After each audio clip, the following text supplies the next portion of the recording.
গোপালগঞ্জের টুঙ্গিপাড়া উপজেলায় পৌর ও কলেজ ছাত্র দলের উদ্যোগে বৃক্ষরোপণ ও পরিচ্ছন্নতা কর্মসূচি অনুষ্ঠিত হয়েছে। মঙ্গলবার সকাল 11টায় উপজেলা স্বাস্থ্য কমপ্লেক্স প্রাঙ্গণ ও সরকারি কলেজ ক্যাম্পাস সহ বিভিন্ন এলাকায় 250টি গাছ রোপণ করা হয়। উপস্থিত ছিলেন ছাত্র দলের স্থানীয় নেতৃবৃন্দ। হাবিবুল্লাহ খান হাবিবের তথ্য চিটে বিস্তারিত জানাচ্ছেন সিথি জান্নাত।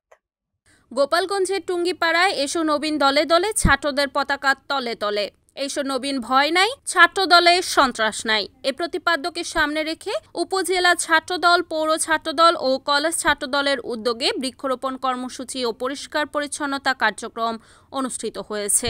মঙ্গলবার সকাল 11টার দিকে টুঙ্গিপাড়া উপজেলা স্বাস্থ্য কমপ্লেক্স প্রাঙ্গণ ও সরকারি কলেজ ক্যাম্পাস সহ বিভিন্ন এলাকায় 250টি গাছ লাগানো হয়। কর্মসূচিতে উপস্থিত ছিলেন টুঙ্গিপাড়া উপজেলা ছাত্রদলের আহ্বায়ক মোহাম্মদ ইসমাইল হোসেন এবং সদস্য সচিব মোহাম্মদ আব্দুর রহিম।